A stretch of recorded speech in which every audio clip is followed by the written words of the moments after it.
This is Kessben 93.3 FM, a new wave of excellence in radio.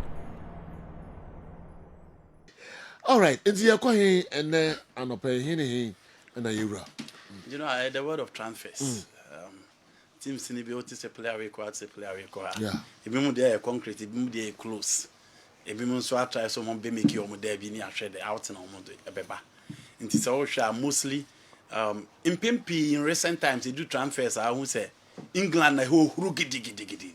But one team this time almost stay in the transfers this particular season in Manchester United. Chelsea on and off. So here Chelsea Genoa. Conor Gallagher this weekend or contact your branch if any KERM NARO say ono na akusia kan dia ma Atletico Madrid. Na Atletico Madrid in 70 say environment they say in the city here or be fit into the style of Diego Pablo Simeone ana because from last season ene koba say Conor Gallagher Chelsea captain no one James Chelsea person omo ton no e ma coach ya fe Mauricio Pochettino e ka so ompene because this is a player who didn't compare the midfielders at Chelsea one. Ono nko na etimi bo number 6, otimi bo number 8, otimi bo number 10. Into the profile no compare to Romeo Lavaya, or compare to Enzo Fernandez, or compare no to Moise Caicedo. Caicedo betimi abo as a right back. Obi betimi abo as a lone pivot for you no. Abranti ma options in midfield depending on the style and the game plan our person the game nature. Into na Pochettino so omompene. But so here Chelsea okay, sika omo person omo generated from the market. Any route no say dey see corner obviously also omo ton baako. And no be any say Muhalo Mudrik. Any one player omo beton no. But you know, Abranti a ye friend Conor Gallagher and Atletico Madrid express omo interest. It's 50 million pounds at Chelsea epe no omo ebetimi atua. Nti wa contact therapy na waka chen say ho ye beboa no ko obenya game time abo. It is good because almost what on Saul West Edenama Sevilla Okosinaka Ramon Sanchez to page 1 into middle hodo a quiet da ho into so nya chance koko joining omo and obi ohun Gallagher biano the game no be fit into Simeone's a scheme of things into Chelsea fortune mo abranti omo beja na kwan amanako because in finfin ho de Lavia Akra beba Andre Santos come back to Strasbourg on loan. Inti omo beja na kwa manako ya tese omo pe Andres Pereira of Fulham, former Manchester United, former Valencia omo pe no he comes in with different profile by yenhwe say Conor Gallagher kwa Chelsea beto obi and I say omo be maintain the same team na omo de call Palmer mo ba be share number 10 na omo Manodi Madueke abo from the writer e ho abiu and I know na Bebeka say Cole Palmer e wo Euros no ono enene Abrante fe na Oli Watkins etwetwe nkomo se Chelsea number 9 no Nicola Jackson aye bidie but so omo pese omo compete pa de o so omo nya number 9 obetoto ntena mo omo de bia nti Oli Watkins pe de wa kire Aston Villa no any Euros no kakra bi obekire no ko pa ma na twetwe nkomo je no a enkre free Aston Villa so eba ne se Chelsea aye ready so omo betua 80 million pounds dia any Abrante no omo nsa betimi aka no Nobody. Debbie, Sir Franco. 80 million pounds for Oli Watkins.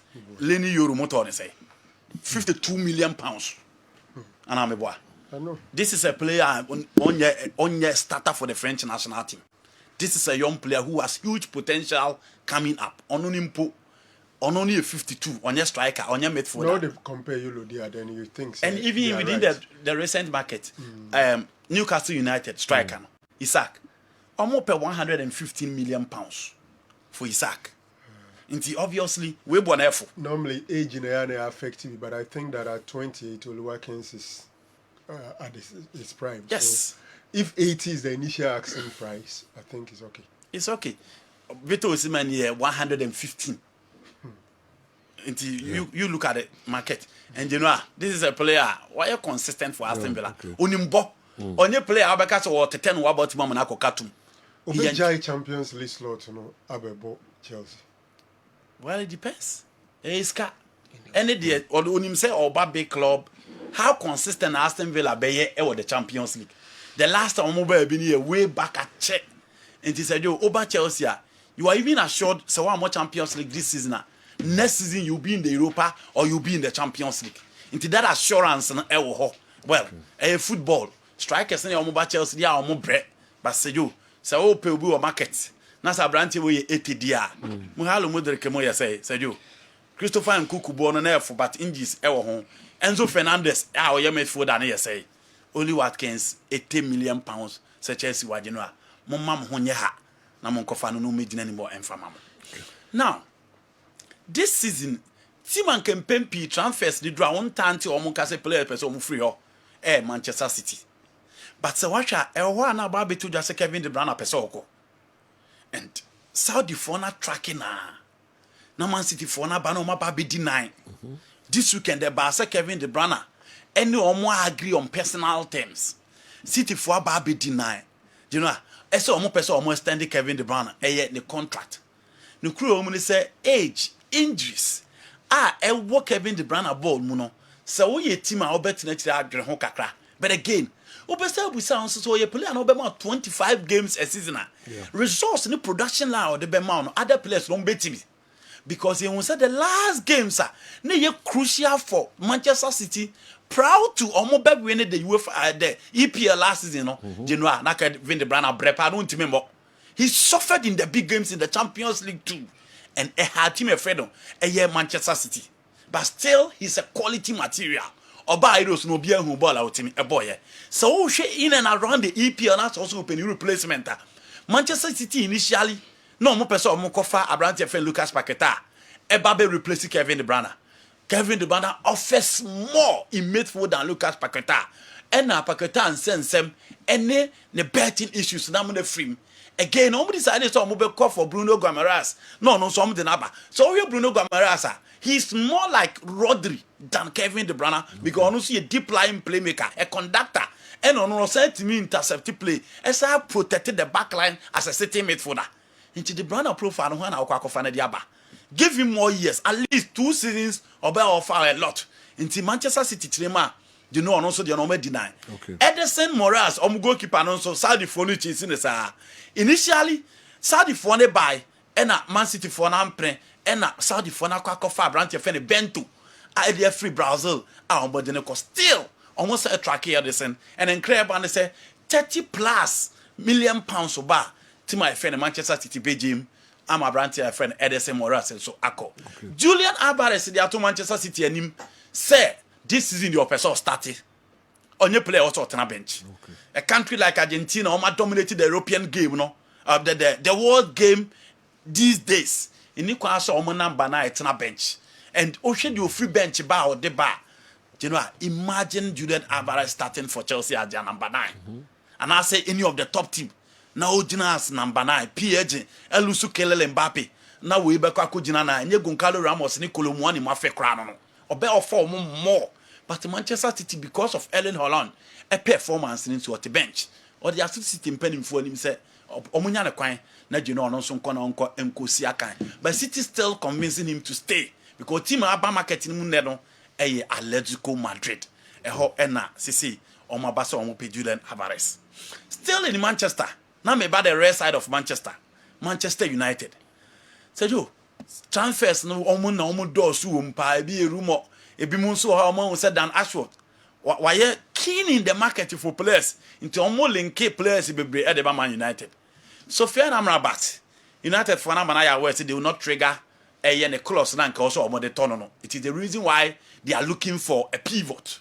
And pivot no yenim so omo Chelsea Jorge Mendes Manuel Ugarte the Uruguayan international Osina kan Edema Paris Saint-Germain no. And the United are chasing now. Liverpool so are still in the race, how much chasing no. But United in the leading race no. And then Claire Band say, "Wow, she a Cooper American in BR. The coffee growers, Colombia national team no. On my branch now no both 6 now your friend Richard Euros no. Osina card in my Palmeiras in Brazil. Manchester United is 17 million pounds. Aqua Coma Palmeiras say a branch on mom fanny mom. No mom fanny Ramisia can from Manchester United. Inti Ugarte diano yatise Ugarte catch a the force or sreomo bon onya bi mo omo mani mobi and he's not in the plans of the coach into omo man a chance no konkosi akan and from Manchester United. But now United do Brazil omo hwese omo benya Richard Rios from Palmeiras amana babisi akan e de amomo Adrian Rabiot deal is still in the cast omo ne mame ene Veronique ene Liverpool for twetwe nkomo one Man United for so twetwe nkomo ye di kan ka se Juve for so omo ntimi ntua 8.7 million pounds na abrante na hwehwe no United will score omo betim dia tua wages no but the midfield of Manchester United Christian Eriksen is still there. Scott McTominay is still there. It looks as if the Casemiro profile. No? So what do you got to now Richard Rios bad there? What a player as a Casemiro new obey me replace no and only the be compete. But for Rona Rabiot Ewohono, McTominay beat me abo, Eriksen beat me abo. But the reality is that Abrante way a player Man United didn't chiache. Genoa. Or you free there, likely say United no beat me about Siakan. And of the two players, so we compare Scott McTominay, forget the number of goals for them and Eriksen. I think say United Enya Casemiro as number 6, Omina Rabiot as number 8, now Omina Bruno Fernandes as number 10. Eric Ten Hag any excuse be a midfield na ya kan ho asem ache. Say moye ha, enti na de bi omo defense re bre. Only Man United the ball ni ko omo so bebrebe no. Having this player alongside Bruno and then Casemiro, the midfield will be stabilized and they will have control. Forget Kobe Manu, a young player who needs time, but so the midfield nation Kobe Nkwasema, I think United will continue to struggle. Into no sooner the know how you know. Here so be see kind Manchester United. Okay. And I know be impressed with the performance of Lenny Yoro. Kakra bi oboma de Man United wo akire no. Amanfo ani age, ne composure, ne confidence level, o here ne technique and all the bo akire ho. Utie Andrew Nana, omunyina ebo na ba say ne derby no was awesome and they hope going forward obetimi aginem amane amatimi akoyi. United fans ne say crowd on Lisandro Martinez 4 and 5. Harry Maguire and Concote na chire na omu nhihye chire ho ba na amatimi nkoyi. Anopa ya saba say Paris Saint-Germain general omo ene Abrante fe ne Jadon Sancho enya personal terms omo agree on personal terms likely so be kwa Academy United for so be kan yenim so obae no Eric Ten Hag is okay. So be patch one on patch on is okay. We welcome as a professional and omuguswa omuye omu preseason no. Arsenal for 9 e the transfer market. Roberto Calafiori ye di kan ba be kan asem wo ha say Arsenal for di na chi ache and obi free race nim amna ka Arsenal nko agi no a encreba ne say in the coming days bibia betimi atwa ma branch or that TVC aba be sia kan di ama Arsenal. SC Ball for e wo 50% of Sika Bologna Binyano, and no na man same ni mu ayeden e dia ma Bologna but incredible ni chirima Abranti or that otimi bo as center half otimi bo as left back and obi anim say Arsenal left back o mu da ho Dinchenko ne quiver o mo de emu ha enti obeba no aba besi akan e dia ma Arsenal. Miguel Merino of Real Sociedad Arsenal for so per additional midfielder omo di Douglas Lewis achieve for the last 3 seasons omo enya no Thomas Partey is on and off. Odegaard will give you the upper. Jorginho on and off because of age. Declan Rice onon kwantimi mosa nti omo hwe Real Sociedad Abranti o da TVC general say onon so beba beka Arsenal mfinfin ho amba niema so etimi akoyi di amatimi friend Arsenal now to Spain. Barcelona that say general transfers no omo obi hwe omo nim so omo betimi IBB. Madrid for na wie omo so omo percenta bank ba omo are quite in the market. Enti Hendrick no omo hwese omo betimi unveil no omo seal deal no ama bibia timi akoyi. Now omo share openi your friend Felix Tanta the agent of Abrante friend Nico Williams. Now no yebeka so okushia no Zaragoza.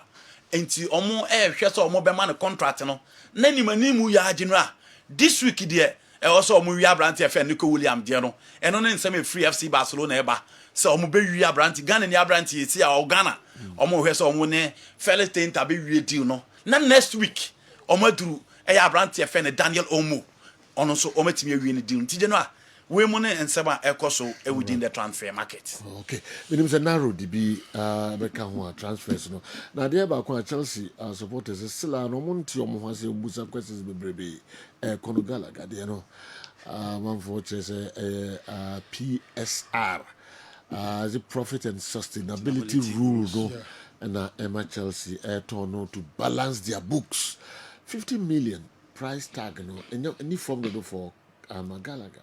Or you work in snowball na Gallagher they roll out play my Chelsea the level no 50 million pounds 51 or sir you know I didn't tell me case of no one say the comparison will come but Conor Gallagher speciality day players no mo ba Chelsea na omo nyina abo course no yenhwe the circumstances the Chelsea koye ansa na players ne ball ne ko so ofa obi ti say Moyes Caicedo it wasn't Chelsea alone who was chasing that player.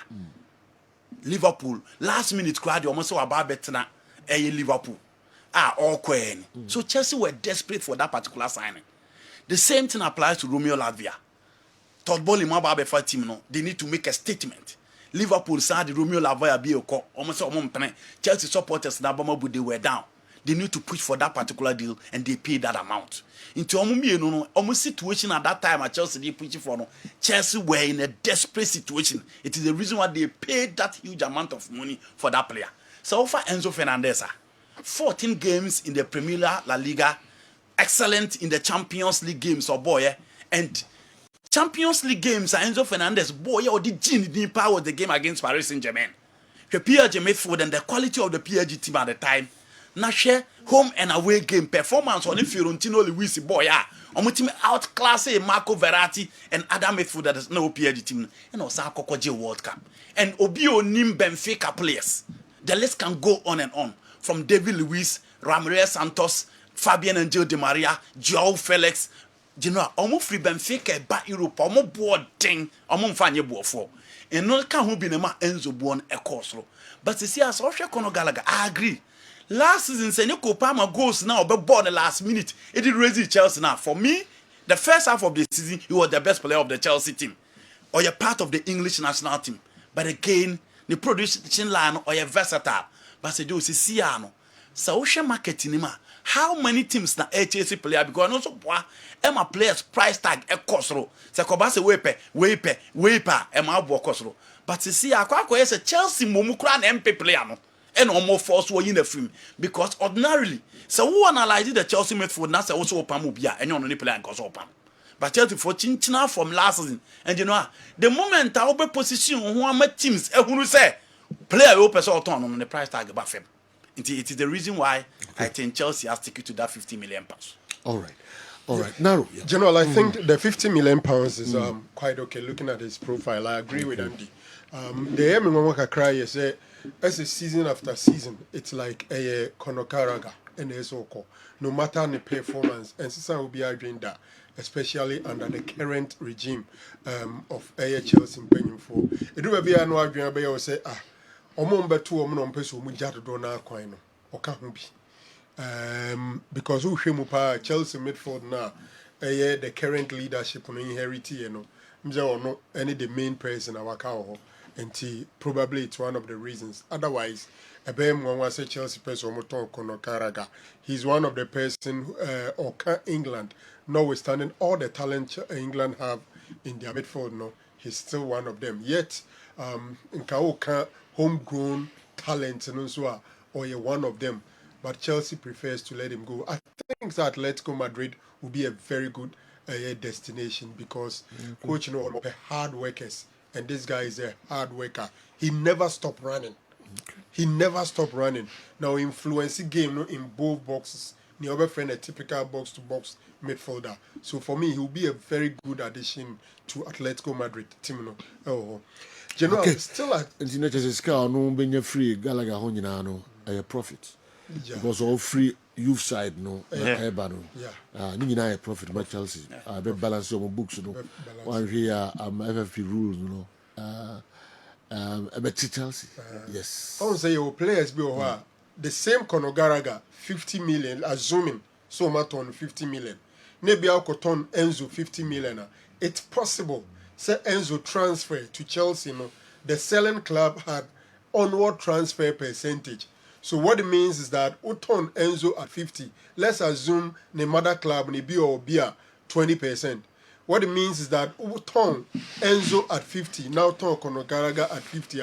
We books will look brighter selling Konogaraga instead of Enzo because there we turn a scanning in These could be some of the reasons. Sure. But I think he's not a bad player. All right. General, still at Chelsea ni Enzo semi. So we can do it there. Yeah. Enzo Fernandez na one Argentina Copa America. Ne senti ne mother club team in River Plate for say omra omusi aka no munyine nkyere. Na omunhwa no se wa show mani munyam akwaji Copa America.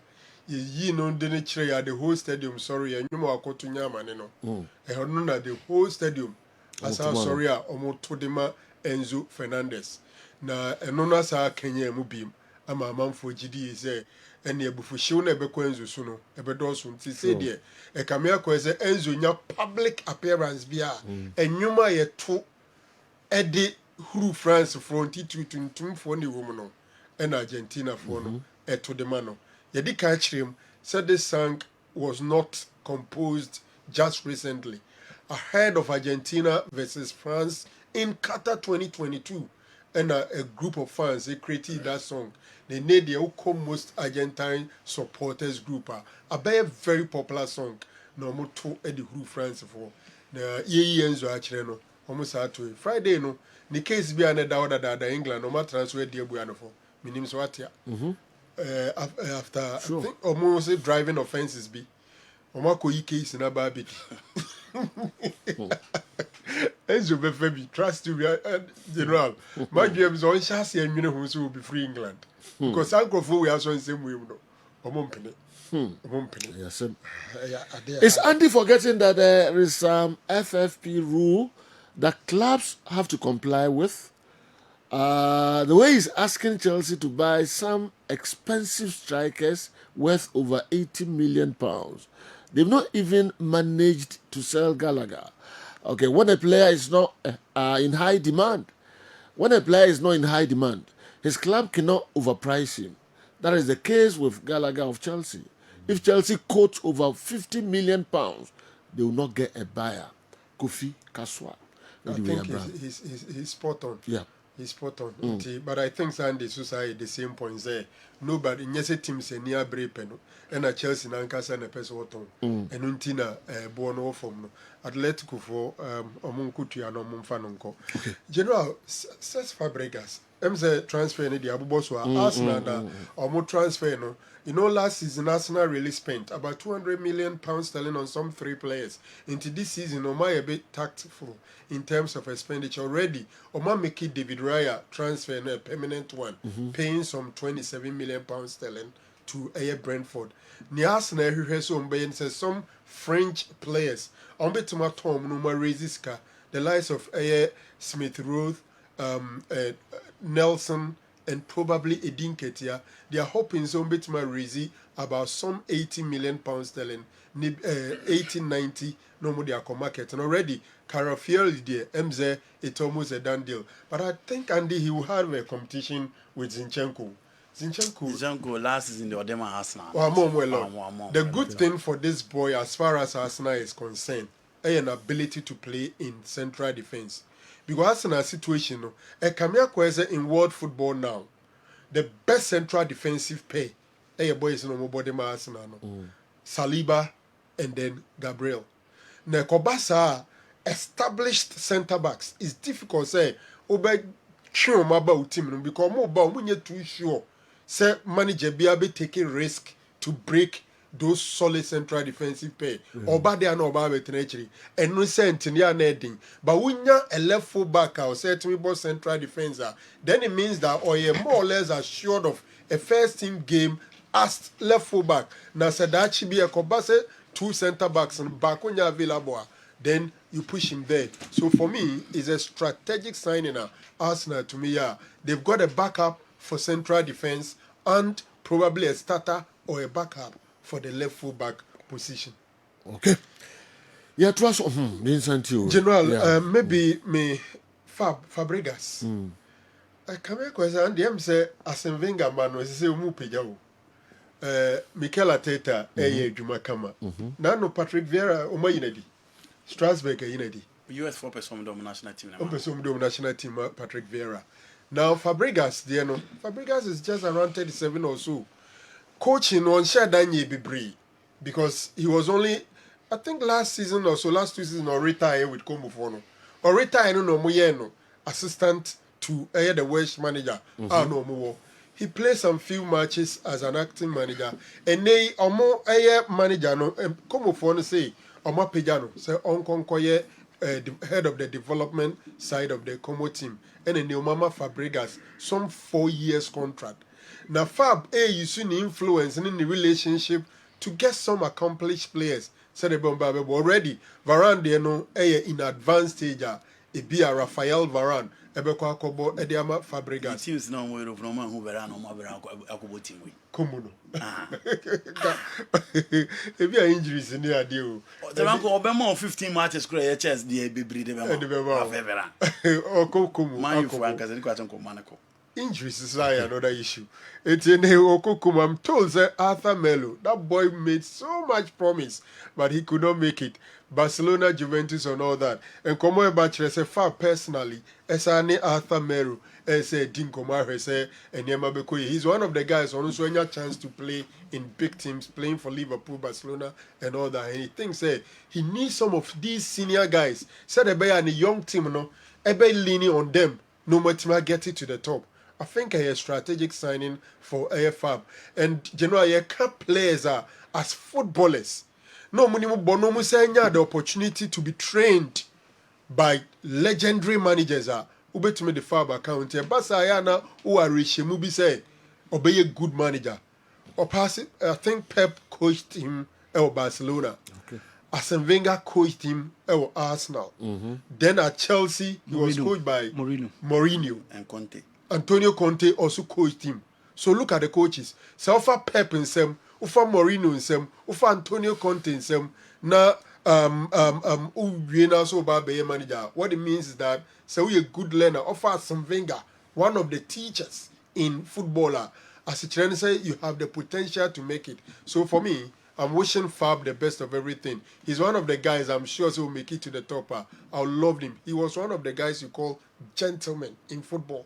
Super player, a professional of all standard, and then when you're an appointment as a head coach and for the next 4 years in Italy, let's hope so bet me the team no aka Serie A anymore because come for no omu free mu koye no ache they are hoping that they will stay in it, and I wish Fab the best of everything general. What's I heard what they are now can It was miracle. you know just seconds. Of the two coaches, when you're the defensive side and when you're the offensive side. That's right. With Conte and Mourinho, you have the other side. Yeah. With Pep and Arsene Wenger, you have the other side. And he was an intelligent player as well. Very intelligent. I'm expecting him He to became do a so much. captain at a very young age. Enzo has been tried in absentia and lost. Hey, Asemo, what happened to the principle of natural justice? Kofi, Sika Dio, and the way free Aburi Miami, Abre. Only one of the Tried in absentia. I had no default. Yes.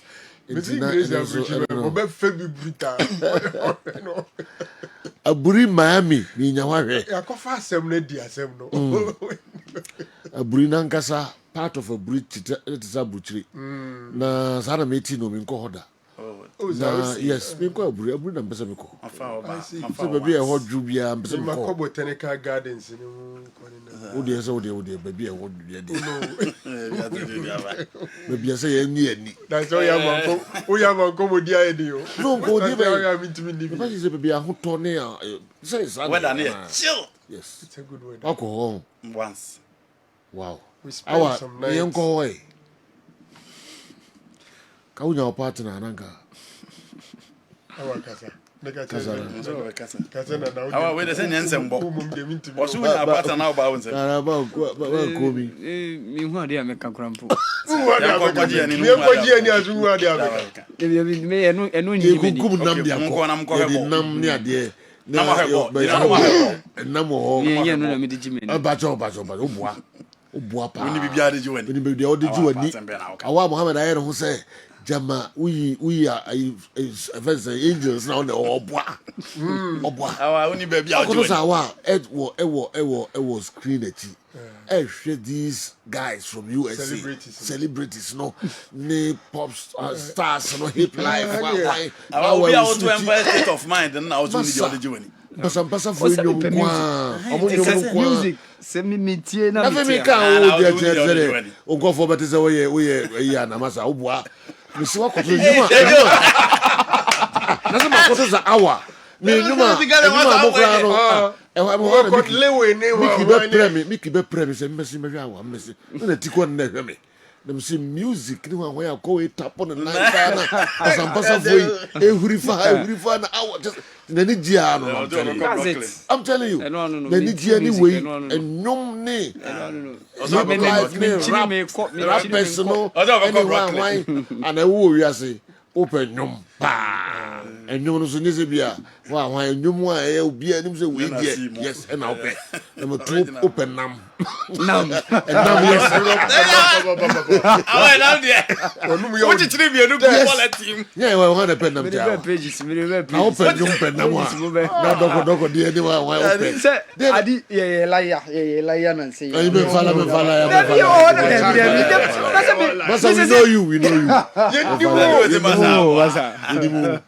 na me spear head ye ni mo fa me nyo so ya so for na bo okay dia na kire ni chi so what to nyum na what tap on na a source of a site ko utam nyina na de me ko beach mako no dia ka se ko beach say no na say joke yeah na music clips no so we try the beach and dia say okoko he no so our fiesta remix in video na da bibia no we awa music clips no we try the beach the beach where bibia no awa normally o be no I no say so about oboa o ni so about bia aya onye de say that man for year no nya ho nyi wa na say fiefo be so so about onye so about we so be pay mehunu pa ba na me we doko ni wa so don't go there be a point line one here video no mtwa ni beach na so be a ka kodri akaba akopɛ na be boso e ba ko na de boso na asi obi na si Yego. Warrior. Also a warrior. Why? Our guy don't go there. Maybe a warrior. Maybe who you pa? But steady no be pa. O dey no be ka ho dey na si. Yanko. Newton yanko. Obwa. No ye na bontin there for cameras in keke obwa. Yanko. Me interest kase no e wo local transfer no so na. Obi obo sexy obunu ade se buri ano. E dey obo kwatu fom. E dey obo kwatu fom. Who's a buri ade da so kwa. Buria. Unim die. Yeah, you are free now Castle. Newton yanko. Trying in that. And you've lost. Maka imagine. Yanko. The way our Muhammad attends Yarwa weddings, don't go there. Please don't mention my name. Don't mention my name. So come and try your frasa your love for you. Okay. Awa. Yes, sir. And no Richmond Lumpty my assist but antintam. So when you don't come wash it. Oh, so you know here. I know they. Oh yes. Yeah, deal with him outside. Handle him well for me. So said you no omo game no